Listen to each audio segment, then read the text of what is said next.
Hey, appreciate you guys being here. You, buddy. Appreciate you guys being Let's here. go, Coach. Let's go, Coach. Where's your golf cart? Let's go, Coach. You got to do it right, Coach. You're a student. Let's go, Coach. Thank you, guys. Appreciate you. Thank you. Yeah, that's great job, Coach. Hell yeah. Great finish. I wasn't going my way at first, and I was kind of getting down, and then that opportunity, that moment came, and it just changed my whole perspective. What are your thoughts on the running back rotation? Kind of he was talking about. Like, what are the positives to you, and are there any disadvantages? I mean, the positive is that we all can get in there and start, no matter who it is, from Nick to K-Tron to Devin to me. We all can get in there and start and take over the game. So I mean, that's the positive, and that's something I don't worry about. So is it a little bit tougher having that rotation with kind of each going drive by drive to really get in much of a rhythm? It is a little bit, but at the same time, like I said, I just made the best of my opportunities. I can't even control what I can't control.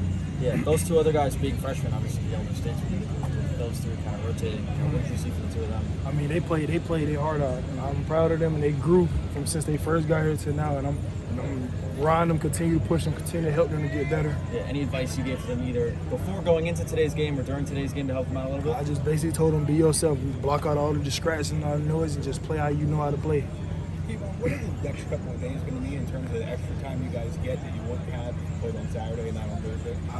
It's amazing. Extra rest time, recovery, and we get ahead on the next week.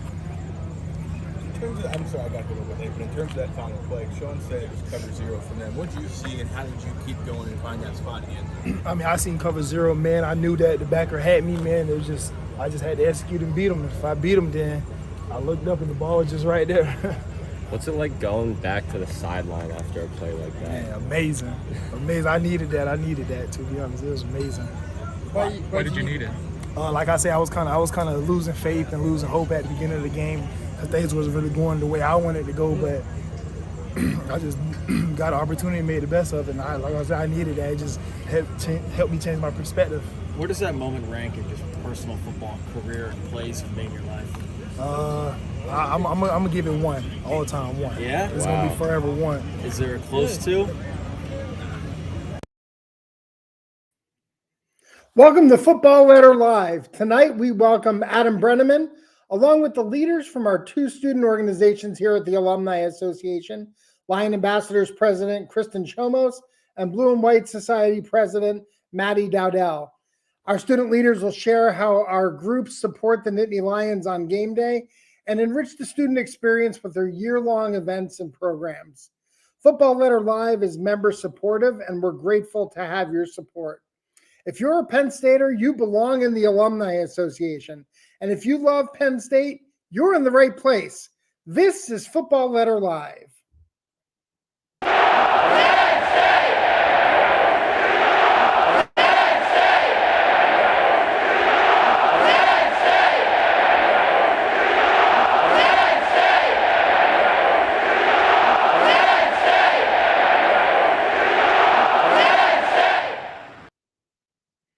Well, welcome into Football Letter Live. We have another fantastic show lined up for you tonight. Adam Brennaman is here. We have the 2 leaders of our student orgs, the Lion Ambassadors and the Blue White Society, which always make an impact on the game day experience in Beaver Stadium. As always, I'm joined by my co-host, John Petishnock. John, how are you this evening? Good evening, Paul. I'm doing well, doing great. Still have the good vibes from getting off the plane and coming back from West Lafayette. And while the season started last week, there's always a different feel for the first home opener. And so it's almost like this is opening week all over again for us. Absolutely. Good to come home with a win under our belt, right? We'll talk about that a little bit. But what is under your belt a little bit is your first football letter as the editor of the Football Letter. So talk about how to have that, how it feels to have that one behind you and now moving forward into the rest of the season. Yeah, thanks, Paul. It feels good. We were talking here, the Kevon Lee interview after the game was really great, talking about how that one catch kind of changed the perspective from him. And so I had covered the team for a while, but covering the team for the Football Letter now, it's a different feeling. It's changed my perspective I was talking with our president, Kelly Lynch, downstairs a little bit ago, and she asked me if I was nervous Thursday. And I actually said, yeah, I was. On game day, there's always a surge of adrenaline that I get. 90% of it is excitement. 10% of it is nervousness. Thursday was 75-25, and I had never felt that way about game day. I don't know why. And I chalked it up to, the first letter, but obviously having the opportunity to represent alumni and speak to them directly after the games. It's incredibly meaningful, and what a game to start with where, Penn State has that last minute drive, 6-year quarterback Sean Clifford comes through. Just a really wonderful way to start the season. And of course, we saw Penn Staters out in West Lafayette traveling to support the team. You slipped up a little and said Saturday, right? But it was the Thursday night game. You corrected yourself. I was still nervous on Saturday. So I just want to put that out there that my nervousness never left. And I loved Kevon Lee's interview in that he's like, I needed that. Like you know what, Kevon? Everyone needed that, right? At that point in the game, we all needed that drive, that score. And again, I think it's what you do when it matters during the game that kind of cements your legacy. And that's just another kind of feather in the Sean Clifford cap to lead us down on the road, whatever you want to say about the environment at Purdue. And I know we both probably have a lot to say about it. He was able to lead us down the field against a Big Ten opponent and leave 1-0. Yeah, it doesn't matter to me who you're playing. When you go on the conference in the Big Ten on the road and you win, that's a significant win. That's a big win. And I also think it's worth pointing out, and we mentioned this in the letter, the decision from James Franklin, from Mike Yurcich, at the end of the first half, there was less than a minute left to go. I believe there was only 30 seconds, actually. Penn State had the ball at their 18 after Joey Porter got the fumble recovery. I would imagine a lot of teams, most teams, they're going to hand off the ball. They're going to go into the locker room at halftime on the road with the lead. James Franklin and Mike Yurcich said no. They went for it, and obviously it worked out in the short term with getting that big-time touchdown to Brennan Strange. I have to believe there's a larger message there to the team that says it doesn't matter what the circumstances are. We're going to be aggressive. We're going to go for it. We have faith and confidence in you. And that's what you saw in the last drive of the game with an offense that I might add that racked up 406 total yards. So they had a successful night Thursday night against Purdue.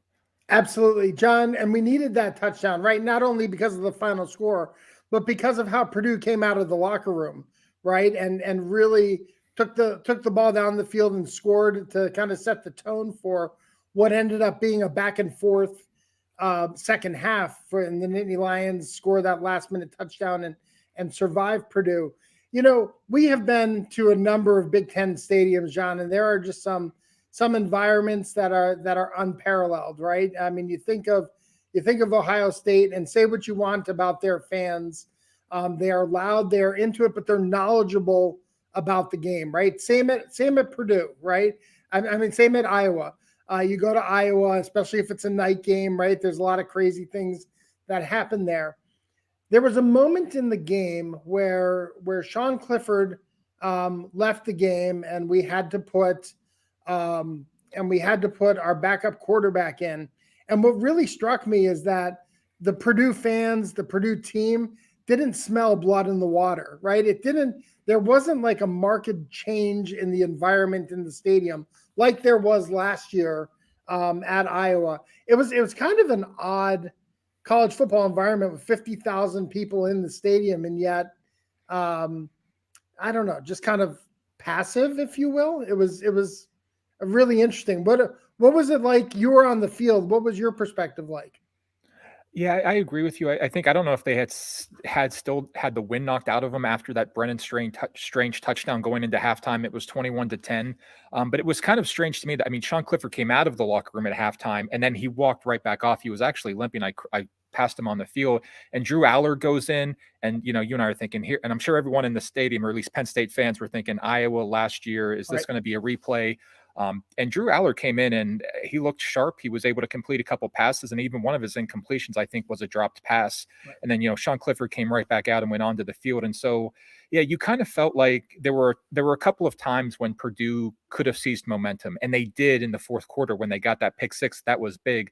But you sort of felt like Penn State was in control of the game the whole time. You never really felt like it was getting away from the team. And so when you got that touchdown, at least after the game, it was much less of a celebration and more of like a relief. Like, we were in control the whole time. We stepped up when we needed to. And so, for all the angst about playing on the road again on a Thursday night, team started 1-0. They had a couple extra days to recoup.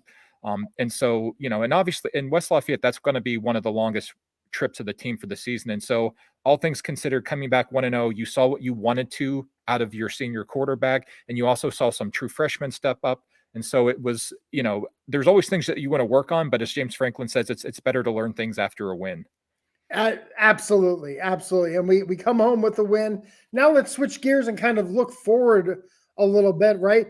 The old adage in college football is that you see the most improvement in your team between game 1 to game 2.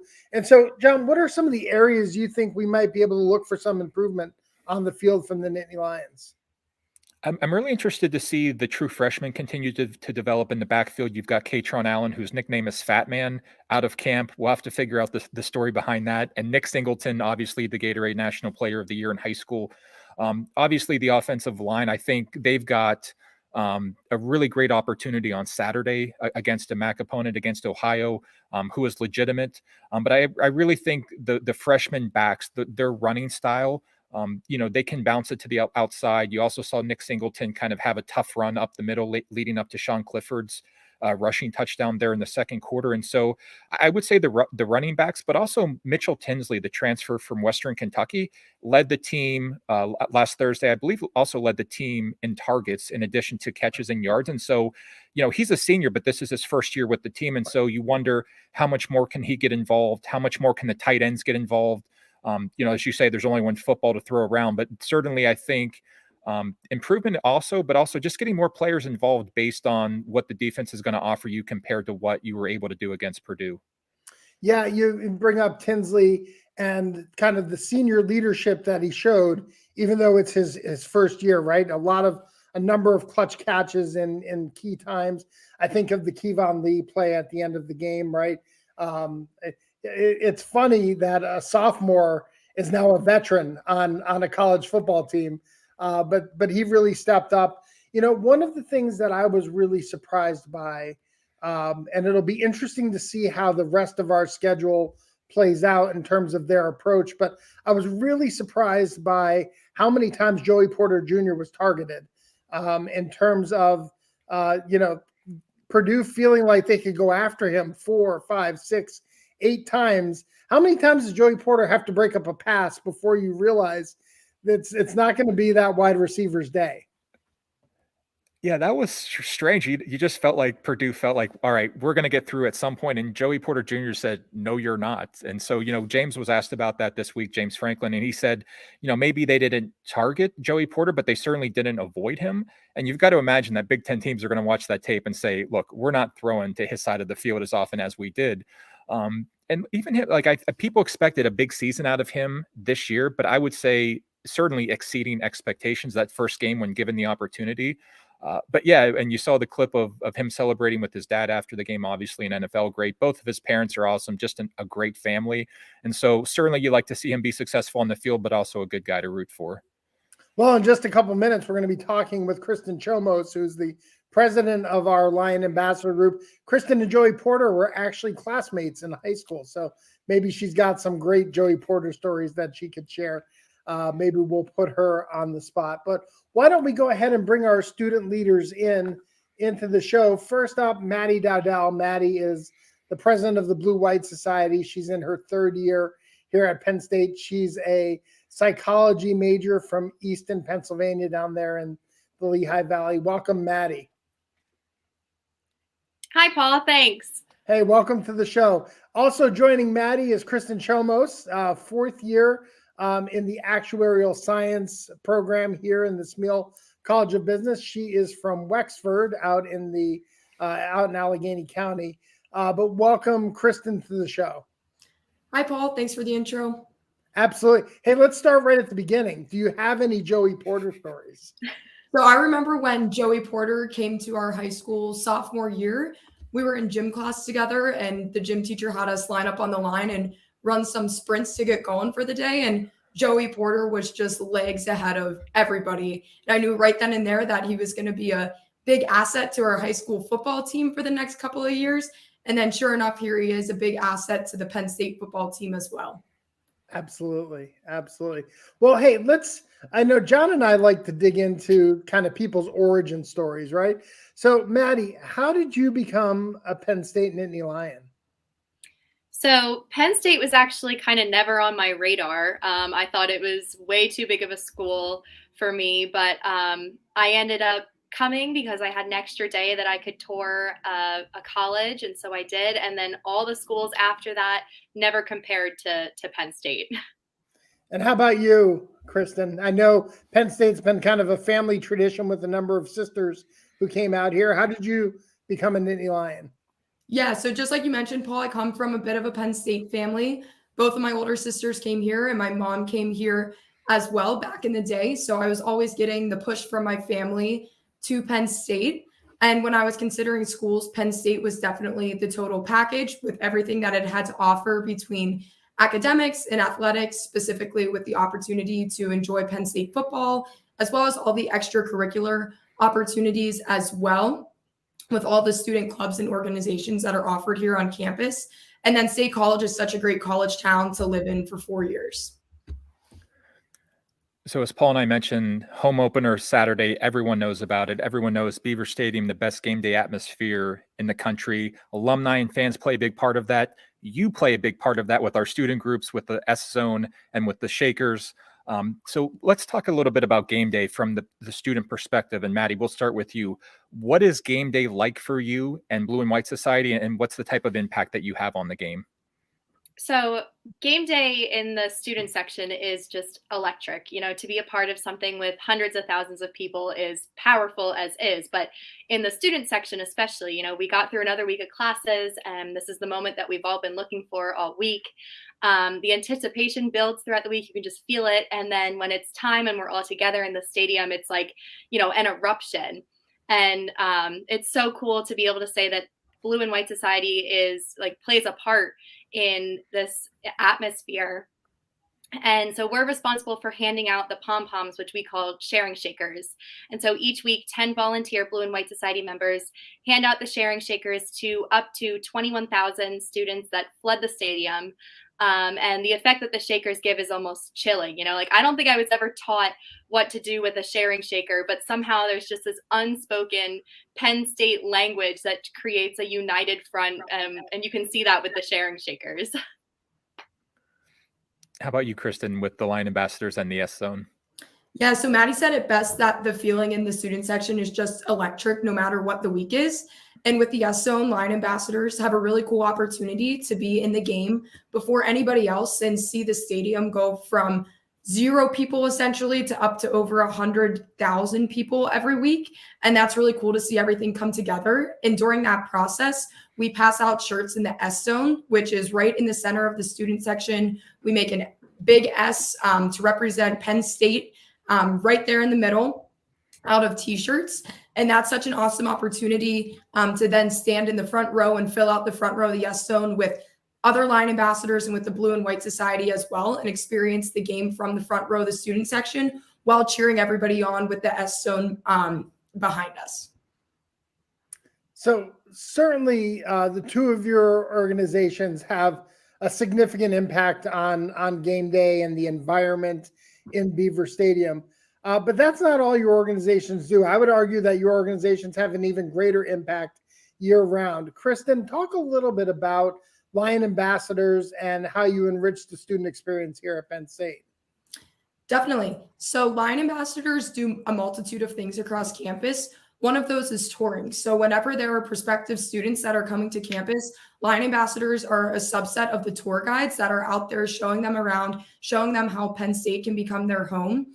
Additionally, we also provide those tours to alumni as well. So if they are coming back to campus and request a tour, we're here to show them around their home as well. Additionally, throughout the school year, throughout both the fall and spring semester, we host various projects across campus. So as you can see right now, earlier this semester, we kicked it off with Be a Part from the Start, which is a pep rally for first-year students that introduces them to various resources across campus, different student organizations and many of Penn State's athletic teams as well. So that's always a great time. And you can see a glimpse of the S Zone there that we set up to give them a preview of what it's like on a football game. Additionally, throughout the fall semester, coming up on September 15th, we'll be hosting our campus showcase in conjunction with the PRCC, the Paul Robeson Cultural Center, and the Center for Sexual and Gender Diversity out on the Hub lawn. On October 7th, we'll be hosting Haunted Valley, which features lantern tours around Petit Mall. And finally, on October 21st for the fall semester, we'll be hosting Guard the Lion Shrine, which occurs at the conclusion of the homecoming parade, where Lion ambassadors work with ROTC and various other groups across campus to guard the lion to make sure that it's protected the night before homecoming. And Maddie, how about you? What are some of the signature events that the Blue-White Society has become known for? So Blue and White Society, I like to think that we provide students with what we call the ultimate Penn State experience. I like to think about what we provide in two different parts. The first being professional. We help students connect with the largest alumni network before they themselves become alumni, with networking events, bus trips. That's been a really popular one in the past. This year, we are going to New York City and Pittsburgh to meet up with some alumni. And then we also do some workshops to strengthen their resume and their professional skills. And then on the other side, we provide kind of more fun events that members can get to meet each other and network with students that are already here. We have a Thon committee. We participate in homecoming, where members can help us build our float for the parade. And in addition, we host 2 member exclusive events a month with different themes for each month. So in October, we have our pumpkin party. This month on the 23rd, we're hosting a networking workshop to prep all of our members before we meet with alumni. And then after the networking workshop on the same day, we're having an open house for our Thon committee.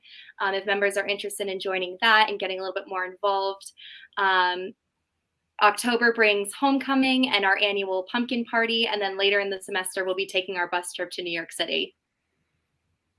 That's wonderful. Well, look, on behalf of the Penn State Alumni Association, we're so grateful for what your student orgs contribute to the environment here at Penn State. I often say that the Lion ambassadors are walking backwards into history, and the Blue-White Society helps students feel the power of the Penn State network. Absolutely. So both student groups incredibly busy as always. We're fortunate here to work on campus at the Hintz Family Alumni Center. We show up, the students are here, we leave in the evening, the students are still here coming in after class. So obviously there's a lot to do. It's a lot of responsibility also. Kristen and Maddie, can you talk a little bit about what motivated you to be a student leader on campus and want to be so involved? And we can start with you, Kristen. For sure. Thanks, John. When I came to Penn State in my first year, I saw the great impact that the student leaders of the organizations that I was in at that time had on the students in them and had on the Penn State community as well. So I was definitely inspired by the older students to get more involved.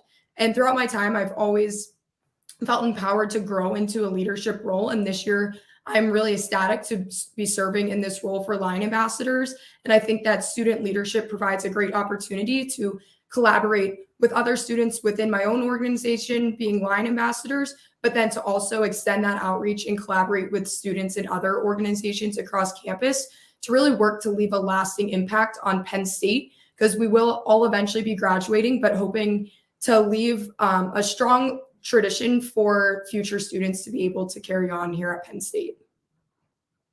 So in your time kind of as a student leader or at Penn State, right? What was your kind of signature Penn State moment? Like the moment that you will remember, that you will tell your children, your grandchildren about your Penn State experience? Maddie, what was that moment for you? I think the first time that I walked into Beaver Stadium, we didn't have our regular season my freshman year. It was, the COVID year.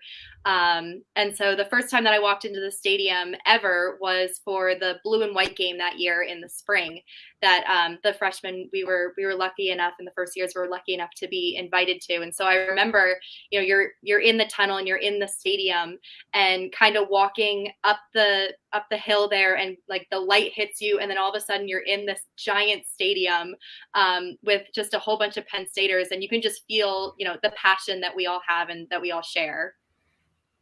How about for you, Kristen? Penn State football is definitely a core memory throughout my time at Penn State. But to switch it up a little bit, a defining moment for me as a student leader that really inspired me to continue to be involved and continue to serve Penn State was that last year I had the opportunity with a fellow Lion ambassador to welcome Dr. Pendaputi after she was named president-elect of the university and give her her first official tour around the University Park campus. That was definitely a very special moment that I'll remember for years to come. And I have a photo of us all walking down Petit Mall together, framed in my room here at school, just to always remember the great impact that student leaders as well as the university leadership has on the Penn State community. Kristen, just to follow up on that, that's not an opportunity that a lot of people have. Can you talk a little bit about, how being part of these student groups, I think there's a certain level of camaraderie involved, but then there's also the professional aspect where you can really get a sense of what happens at campus, maybe go a little bit behind the scenes, and, maybe share a little bit, like, how can students learn more about your groups and how they can get involved and also be part of these experiences?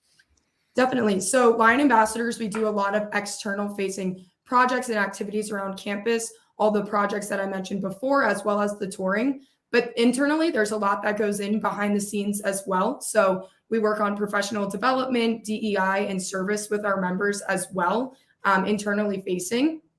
And so behind the scenes, there's a lot of prep that goes into being prepared for these opportunities. So with touring, there's a significant touring preparation process that all of our new members have to complete, as well as for all the projects. There's a lot of moving parts that have to be managed. And like Paul mentioned, there's always students here at the Hints after hours putting in that extra time to manage all of our projects and be able to execute everything to the best of our ability.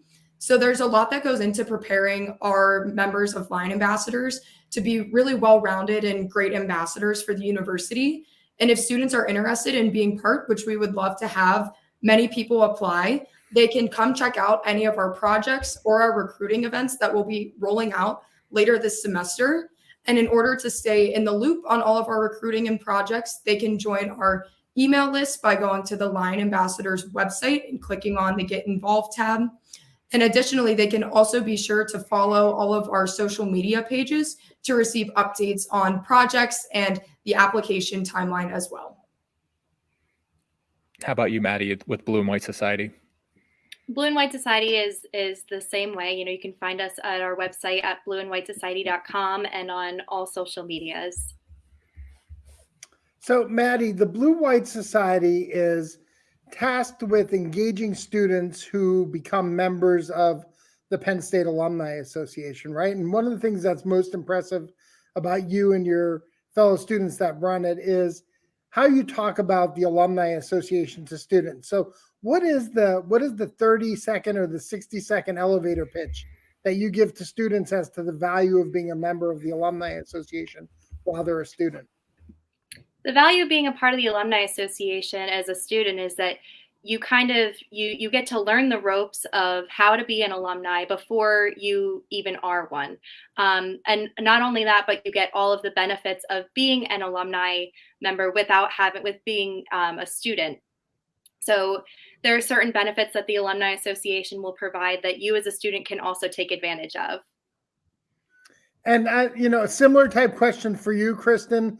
On tours, right, you're in a position to really influence a college decision for an incoming, for a high school student or incoming freshman, right? What's the 30-second pitch to why Penn State and why Penn State might be a place that they can call home? And my follow-up to that is, what is your tour fun fact? Okay.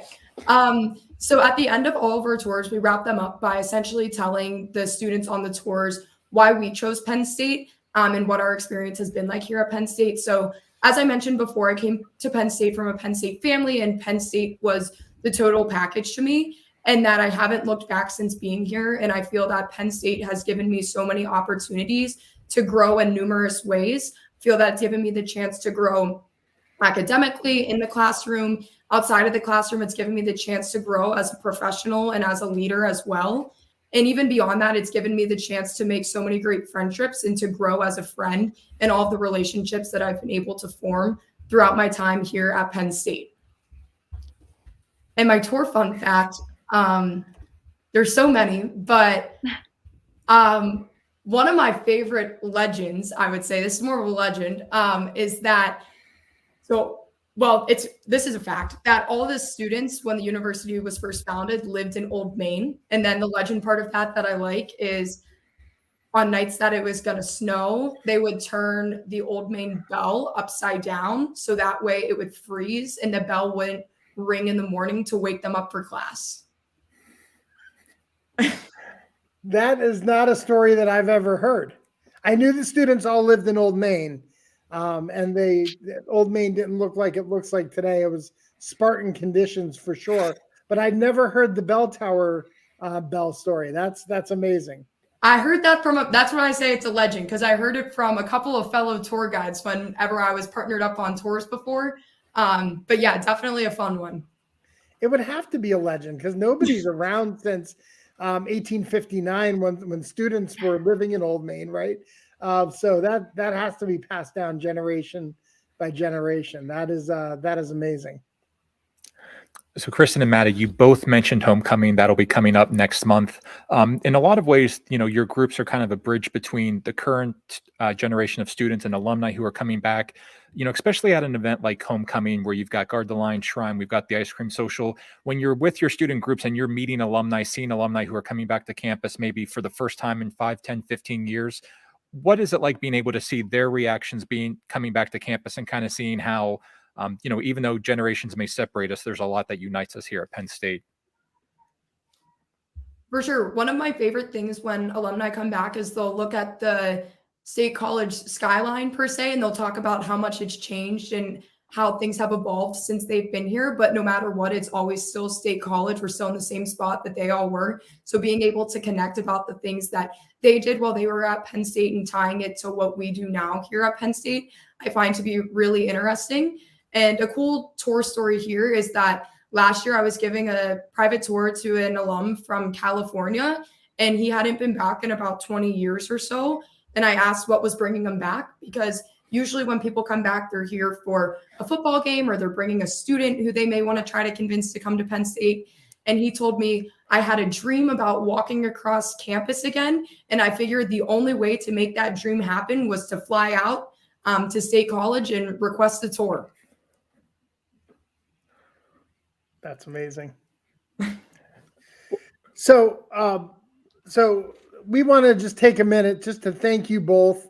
You see the comment from Steve there about the bright futures that you have. Look, you all are swelling thy fame of dear old state as student leaders here, and we're truly grateful for that. So thank you so much for all you do for the university, for the glory, and for the future. Thank you, Paul and John. You. Yeah, thank you. Thanks, Kristen. Right, thanks, Maddie. Appreciate you. Amazing student leaders having a tremendous impact here at Penn State, having a tremendous impact on the environment in Beaver Stadium. And I think we're lucky to have those type of students involved with the Penn State Alumni Association. Yeah, absolutely. There's a lot of energy in the building when they're here, and seeing the passion and the enthusiasm that they have for hosting the events and carrying on those traditions. It's a positive feeling. It's great to be around them, and we're appreciative of everything that they do for us in the Alumni Association. You talk about amazing leaders. You talk about having an impact. Our next guest, unquestionably one of the most important recruits in Penn State football history, all things considered. Letterman tight end Adam Brennaman came to the program in 2013, and along with Christian Hackenberg, the two of those are linked quite a bit in terms of what they meant for the program. If you haven't seen Adam lately, then you just haven't been online. So he was incredibly successful at Penn State, went up to UMass, was an All-American there, led the nation in receiving yards for a tight end over 2016 and 2017.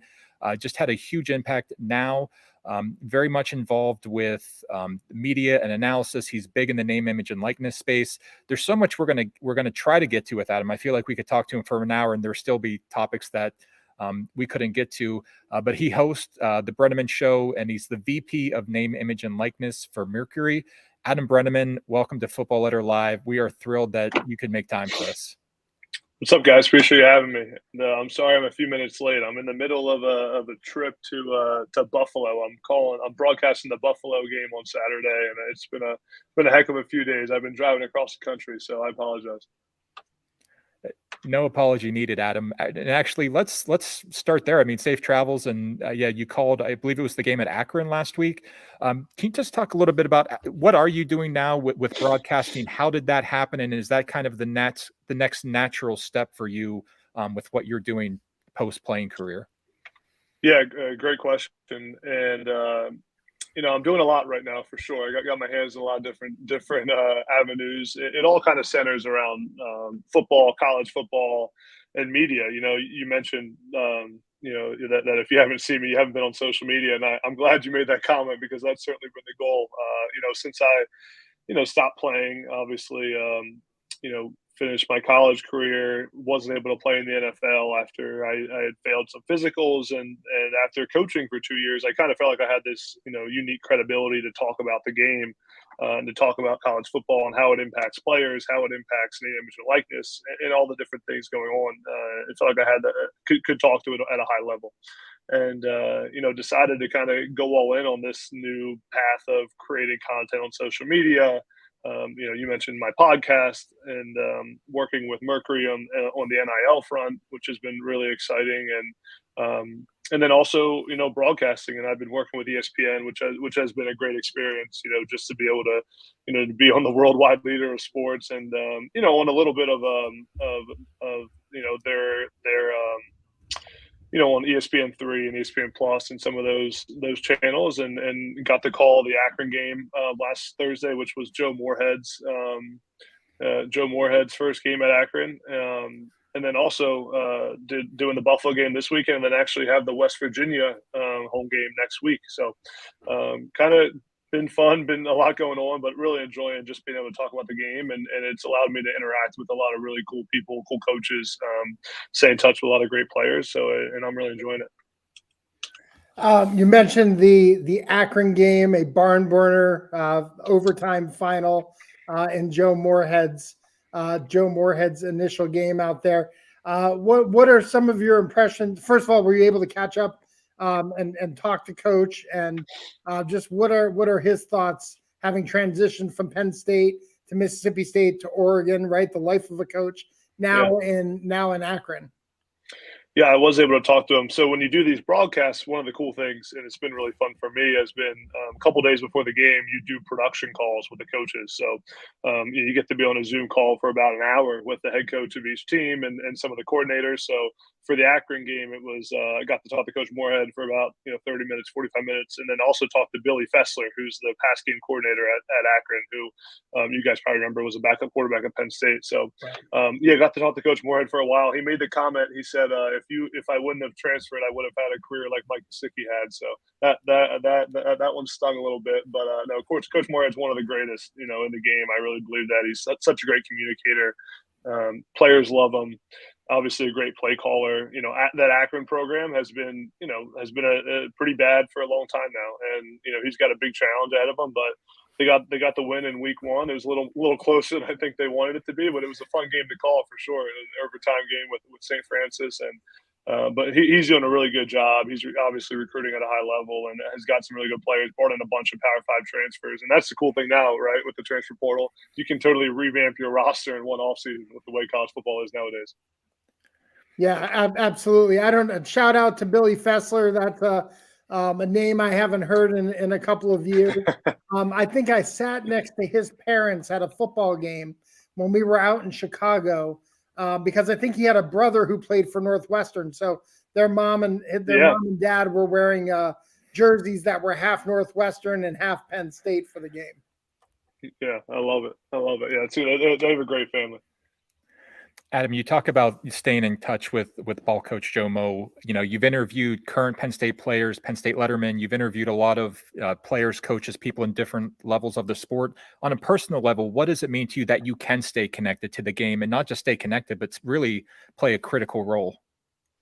Yeah, I mean, I think it's huge, and those are so many of those relationships that you make throughout your time playing the game, and like I was just that's funny. I was just talking to someone, and I was saying like of the games I've been broadcasting so far, and the ones I'm doing in the future, I feel like I know the head coach at all these places. Whether it's from the head coach at West Virginia is Neil Brown, who went to UMass, and we played his team at Troy. Like all these different connections are such a small world, the football world, especially at the Division I level. Everyone kind of is interconnected somehow. But it's been great too. Just through a lot of the media, social media stuff I've been doing, the podcast, I've been able to just develop some deeper relationships with people. Sean Clifford's a guy that I knew, and we had followed each other on social media, but weren't really close with. And I got to go to State College and sat down with him for like an hour and 45 minutes, and just by the end of that, know him at a whole different level than I did before. And now, we talk all the time, but there's a bunch of guys like that, and there's so many great relationships in the sport. So many stem from my time at Penn State. So many coaches. I mean, Coach Franklin has been, for me in my career, of all the different things I've done, one of my biggest mentors and advocates, and has helped me so many times, endless times, whether it's coaching, whether it's media, whether it's my days when I was in politics. I mean, he has helped me so much, and again, that's what makes Penn State special. It's the people, and you've been very appreciative of that. Yeah, let's go back to that picture if we can for just a moment with Adam and Christian Hackenberg. John, in his intro, talked about the two of you being some of the more important recruits in Penn State football history because of when you came into the program and everything that was going on here in Happy Valley, right? And we don't need to kind of rehash all of that, but talk us through that decision and what that decision was like and why you decided to stick with your commitment to come to Penn State. Yeah, man, we could talk about this for 3 hours if we wanted to, man. But I mean, all of you remember, and everyone listening, I'm sure, is aware of what that place was like, and what the outside commentary was like around Penn State at that time. And it was a really dark time in the university's history and in the football program's history. And I was young. I mean, we're talking like I was like 16, 17 years old at that time. I mean, that's almost a decade. I mean, it is a decade ago now. And so was Christian. And I had always loved Penn State, and kind of knew in the back of my head I wanted to go to Penn State. Joe Paterno, obviously everything happened. He gets fired, and Bill O'Brien gets hired. And once Bill O'Brien got hired, I felt like Penn State was the right place for me for my personal development, for playing for Coach O'Brien. Never in a million years did I think that did I anticipate the July day of Mark Emmert handing down those sanctions on Penn State. I never thought that was going to happen. We were told throughout the process, it's going to be a slap on the wrist. This isn't the NCAA's role. It's not their job to get involved in this. And we were just going to play football. And then, once those sanctions came out, it was tough. There was a lot of conversations. I remember the day that me, Christian Hackenberg, Garrett Sickles, Brendan Mann, a bunch of guys got on a phone call. And when the sanctions came out, like we were leaving. Like everyone thought we were leaving. It was like, why would someone go to Penn State during this time? And we got on the call. We were like talking about could we all go to Florida together? Do you think Florida would all take us? Would South Carolina take us? Where could we go? And it wasn't until that the next Saturday, Bill O'Brien had said to us, "Hey, before you make any decisions, why don't you come to State College and we just at least talk about it in person?" And there was a day then, it was probably the Saturday after the sanctions came out. It was a Saturday in July. We all went up to State College. It was probably 10 of us. There's still a picture from that day. It was, Hack, Breneman, Garrett Sickles, me, my parents, everyone's parents, a bunch of other recruits too. And I remember Coach O'Brien like talking to us and saying, telling us, if you guys stay, you'll be remembered for a long time, and that this place is more than just championships. It's more than just wins and losses. You know, I remember he kept saying to us, "You're going to play on national television, and you're playing at Penn State. Like everything else doesn't matter. You're on TV, and you're playing at Penn State." You know, he had talked to us and then gave us some time and said, "Hey, listen, I'm gonna let you guys talk it over with your parents, but like, let me know what you're doing because like I need to know if you're not coming because I'm gonna go recruit somebody else." And that it was that day, that Saturday, we all kind of stood up together and decided we were going to stay at Penn State. And I'll never forget, we walked up to his office during that visit, and he was in his office, and it was like all of us players went in there and told him we were going to stay, and it was a special moment. And that was the moment we kind of decided that staying at Penn State during this time was about something way bigger than ourselves, and it was way bigger than our recruiting class, and it was way bigger than way bigger than anything we could do individually. It was about being there for a community and being part of something that was really special. And, I still think of, and sorry for the long-winded answer here. You got me fired up about this whole topic. I could talk for days about this, but I will say, I think of literally, all the different things that I've done in my life and I transfer, all the different things I've been part of. I still to this day would say that the thing I'm most proud of is what we were able to do at Penn State and what that, and not that I had a big role in it, but just the small role I played and what the whole community did. I don't think there's many schools in America that could overcome what Penn State overcame. And to be at the point the program was just a few years after and where the school was, there's not many places that would have withstood it in the country. Yeah, as important as it was that Maddie and Zordich and Jordan Hill and those guys stayed, it was almost equally important that you and your class said, "Oh, we're coming." Like we're yeah, and I'll say I think that those guys obviously set a great example. Like Maddie and Zordich and all of them. McGloin, all those guys laid the foundation and allowed when they stayed, it showed us that like, hey, this isn't. Penn State's not falling apart, and it gave us confidence in that. Yeah, you mentioned, Adam, I feel like sometimes this gets overlooked. Like you were young, 16, 17, a high school recruit. I don't know if pressure is the right word, but you kind of talked about it was more than just football. The community was involved. Maybe pressure is the right word, but either way, how did you accept that responsibility at such a young age and not just kind of, go have a normal college career, but really thrive, bring the program back, and really be part of that Big Ten championship team in 2016 that you laid the foundation for? Yeah, I think, it's a great point. We were young, and it definitely, it taught me a lot and taught us a lot at a young age about handling, all the media.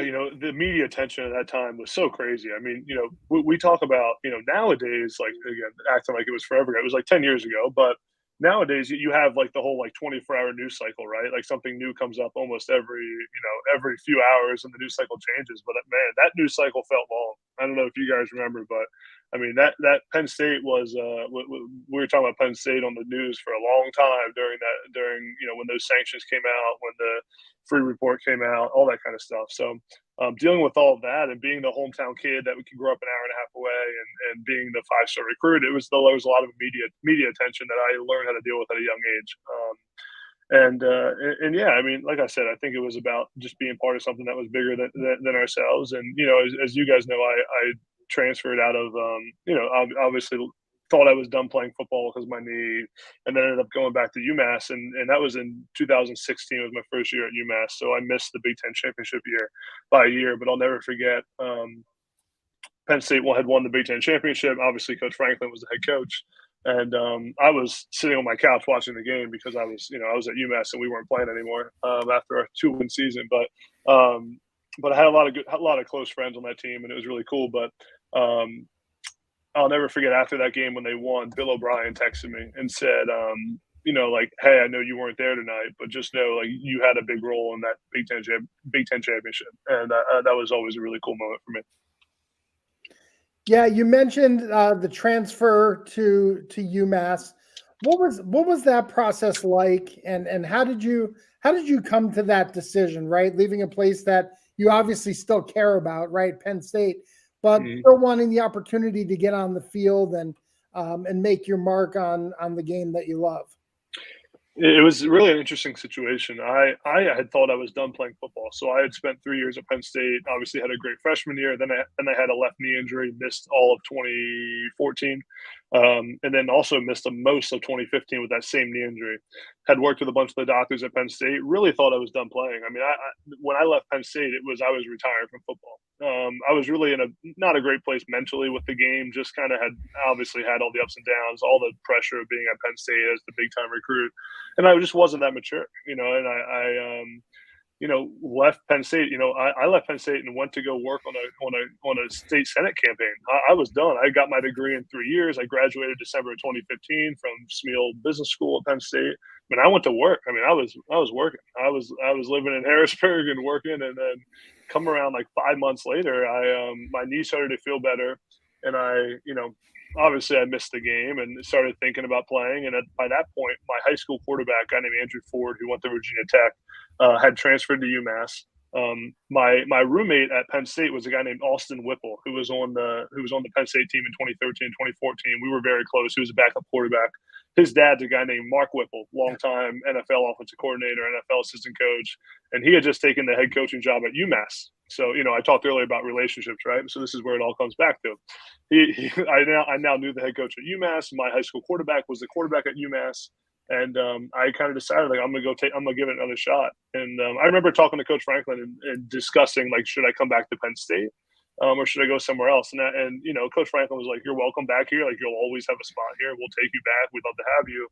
But we just kind of talked, and I said, "I want to do it. I think I want to go somewhere else. I want to make a comeback away from my home, away from Penn State, where everyone knows me. I want to go do it off the grid." And that's what I did. I went to UMass and got my master's degree there and played 2 years and went really, really, really well. But so yeah, it was interesting. It wasn't even really a decision about leaving Penn State. I love Penn State. It was more, I thought I was done playing. I graduated and then I made the kind of decision to go give it another shot. So you go up to UMass, not just successful All-American, lead the nation in receiving yards as a tight end during those 2 years. And you mentioned Mike Gesicki. I believe you've interviewed him on the show. When you look at the lineage of tight ends that Penn State has, both in college and really now in the NFL, I think we're getting into like tight end U territory with all those guys. And I would certainly include you in that, Paul, and I would. What is it about the Penn State program that has allowed guys at that position to not just be successful at Penn State, but really go on and be successful in the NFL? Yeah, great question. You mentioned Mike Gesicki too. We used to, when I was at UMass, he was at Penn State, right? He was starting there. I was having my 2 great years at UMass. I used to text him after all the games, and I'd be like, "Hey, man, I had 9 catches for 120 yards and 3 touchdowns," and I'd like send him his stat line. It was like 3 catches for 30 yards and a touchdown, and his response would always be, like, "You played UConn and lost by 30 points. We played Ohio State and beat them at home." So it was always we always had a funny back and forth. But yeah, I mean, there's so many great players from Penn State. I mean, even when I got there, man, we had Jesse James and Kyle Carter had just had a great freshman year. And Matt Lehman, you guys remember him? Like, he got hurt and ended up not playing. But and then you got Pat Fryermuth, who I think is one of the best in the NFL. Gesicki's obviously a freak and one of the best to ever do it. The current tight end room, I mean, that room now, I mean, come on. Like, you got 3 guys in that room that'll play in the NFL, and I'm pretty confident of that. And I know I'm missing guys too, but like, I mean, they've just been loaded at it. Nick Bowers. I mean, when you have backup tight ends playing in the NFL, that's how you know you got a pretty good tight end room. Nick Bowers is still in the NFL, and he played like 10 snaps a game at Penn State. So it's a special room. It's a special place. I think it has something to do with like Northeast kids that like go to Penn State. It's a certain kind of guy. Like you got guys that are tough and physical and that want to be great and are good people. Like, and that fits in well at the tight end position. Yeah, tight end U is an apt moniker when you can have a guy transfer out of that tight end room and go be an All-American somewhere else. So I think that's an apt moniker for Penn State. Old school Penn Staters might say it's where you put the failed linebackers. You throw them at tight end. No doubt. Hey, Adam, finish the sentence for me, because I know John talked about it in the open. I see all that you're doing on social media, right? The word that comes to my mind is hustle, right? You go on Instagram, you see an Instagram story that Adam's put out there. You go on TikTok, Adam's on TikTok, right? Fill in the blank here. in 5 years, Adam Brennaman will be doing? Oh, that's a tough one, man. I had a feeling that was coming when you went down this path. Oh man, in 5 years, I will be doing. I will be in football at some capacity, whether it's as kind of a media personality that is viewed as one of the voices of the game, or what people go to for advice and things like that. And to be honest, I enjoyed my time coaching. I enjoyed my time at Arizona State, and I love being around the kids, and I love the impact you're able to make. There's not many professions that you're able to make an impact on young people like you are in coaching. So it's tough to say. I don't know exactly, and I think that's one of the cool things, with my life and where I'm at right now, is I kind of have the flexibility to do what I want to do and to move where I want to move and to figure it all out. And obviously, when I'm the kind of guy that when I do something, I just go all in and do it 100%. And that's what I'm doing right now with media and trying to build as big of a brand as I possibly can and try to, get on ESPN and do all that kind of stuff and see what opportunities present itself. But I'm loving everything I'm able to be part of right now. And there's so many, the great thing about where football is right now, and college football specifically, there are so many opportunities, whether it's business, whether it's NIL, whether it's the transfer stuff, whether it's media. I mean, there's never been a better time to be in the college football world, because it's become so, love it or hate it, it's become so commercialized and such a big business that there's a lot of different ways to be a part of it. Well, Saturday at 6 o'clock, if you are looking for a college football game to watch, tune into the Buffalo Holy Cross game. Adam will be calling that game. Adam, thank you so much for joining us.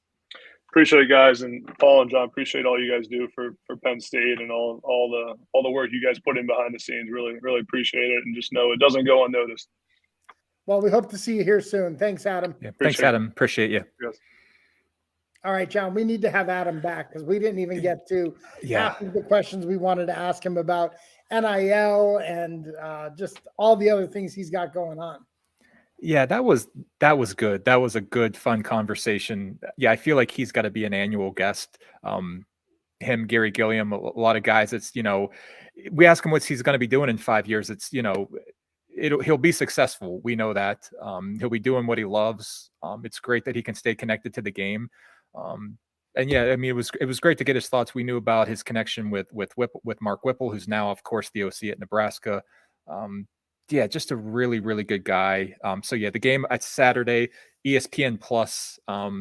Yeah, our win over Ohio will be done by that time at 6 o'clock. That we can tune in and hear Adam call the game. But yeah, great and fortunate that Adam made time for us tonight. Yeah, John, we should think about, and I'm saying this as a joke, but we should think about doing just a full season of Football Letter Live with guys who transferred but still love Penn State, right? We'd have Will Levis, we'd have Juwan Johnson, we'd have Adam Brennaman, all guys that still kind of live the values that they learned here at Penn State and consider Penn State their university, regardless of where they've ended up. Yeah, absolutely. I mean, it was fun to, kind of hear some stories and joke around a little bit. But I mean, in all seriousness, him and Hackenberg, two incredibly important recruits. You can't tell the story of Penn State football without him. And to show that type of maturity and leadership at such a young age. But Penn State's going to be a special place for him forever, knowing that, he decided to come here when he did. Well, hey, speaking of a guy who didn't transfer, Vince Lungaro, our producer, is here with us. Vince, how are you? I'm making sure to unmute myself this time around since I didn't last week. I'm great, Paul. Thanks. Vince, thanks take for us around bringing me campus. on. What's going on in other sports here at Penn State? So yeah, even from when we were talking last week, fall sports are even more in the swing of things. Women's volleyball unbeaten to start the season. They'll have their West Coast swing this weekend with some tough tests against Stanford and Oregon, I believe. But a great start for Katie Schumacher-Cawley and them, and they were able to go down to, I believe they played at LSU last weekend for an invitational and won all three of those games. Oh, we lost Paul. Well, I'll keep talking, I guess. Women's soccer, off to a good start as well. They're 4-1-1. I believe they play Liberty tonight at Jeffrey Field. And Paul's back, so that didn't take long. Men's soccer, 2-1 to start, 2-1-1 to start the season as well. They play Princeton tomorrow at Jeffrey Field. So if you're coming into town for the football game, be sure to go out there and support the Nittany Lions on the soccer field. And then field hockey, 2-1 to start the season. They're at St. Joseph's, I believe, tomorrow. And then also cross country. I don't think I mentioned them last week, but a shout out to the cross country teams. They're in the full swing of things as well. So busy already with the fall sports season. Vince, how about what's going on the Football Letter blog? Yeah, so plugging along there, we had from the archive story posted today, looking back a little bit on the Ohio game from 1969, but the 1969 season as a whole, which Penn State fans should know very well at this point, and the kind of controversy of that season. I won't get into too much, but obviously an unbeaten season. Beat Missouri in the Orange Bowl, I believe, but weren't in contention for a consensus national championship because President Nixon at the time had declared that whoever won the game between Texas and Arkansas would be the unanimous national champion, and the voters pretty much went along. Penn State did get co-national championship status with a couple of different polls naming them national champion, but you kind of feel, what if there was even a 14 playoff back then, kind of how things could have played out differently. So a little snippet on that. Go check out that story. We'll have the game preview from John tomorrow. Some additional coverage this weekend from our first home opener against Ohio. So a lot of stuff on the blog and a lot of different stuff, obviously, with the Football Letter in general. Hey, and if we were Pitt, we would count it as a national championship with all the fake national championships that they count. So yes, absolutely. Yeah, and it didn't work out well for Nixon in the end. So I don't want to get into politics, but that wasn't the only bad decision that he made. No, it wasn't. And there's a great Joe Paterno quote that I'm sure a lot of Penn State fans are familiar with that he said at commencement in 1973. I'm not going to try to say it in my Joe Paterno voice, but go check out the blog if you're not familiar with his quote on kind of his thoughts on that whole situation with the president. Well, Vince, hey, thanks for joining us on Football Letter Live. Thanks for all you do behind the scenes to make this show possible. Yeah, thanks again for bringing me on. John, last minute impressions? Adam Brennaman, awesome guy. So glad that he made time for us and our alumni, our student leaders, Blue White Society, Lion ambassadors. They do so much work behind the scenes that probably we don't even know about. And again, a whole lot of maturity and leadership tonight from our student leaders, from Adam Brennaman, from our producer, Vince Langara. When you dropped off, he didn't miss a beat. He kept the show rolling. And so maturity and leadership all around. And then, I try to say the right thing when it's my turn to talk. Yeah. Just a note to all the kids at home. You have to be careful where you click or else you can drop yourself out of the studio. John, as always, thanks for all you do with the Football Letter and for the association and for Football Letter Live. I think I'm not bragging. I want to make sure that we have the requisite amount of humility, but I think we might be in mid-season form already with here in season 3 of Football Letter Live. When things are going good, be appreciative, smile, accept that good things are coming your way, and you just keep putting in the good work, and hopefully good things keep happening. So I think it's okay to feel good and to thank our audience for tuning in. So yeah, we'll do our best to keep it going. Absolutely. All right. Continue to look in your inbox for the Saturday edition of the Football Letter. On Monday, you'll get the real Football Letter with the game recap and the 20 and all the things that the Football Letter has become known for. And so make sure you keep an eye out on your inbox for that. For those of you who are members of the Alumni Association, thank you so much for your support. For those who aren't, what are you waiting for? Go to our website right now at alumni.psu.edu, and you too can become a member of the world's largest alumni association. Thanks for all you do for the university, for the glory, and for the future. We are Penn State.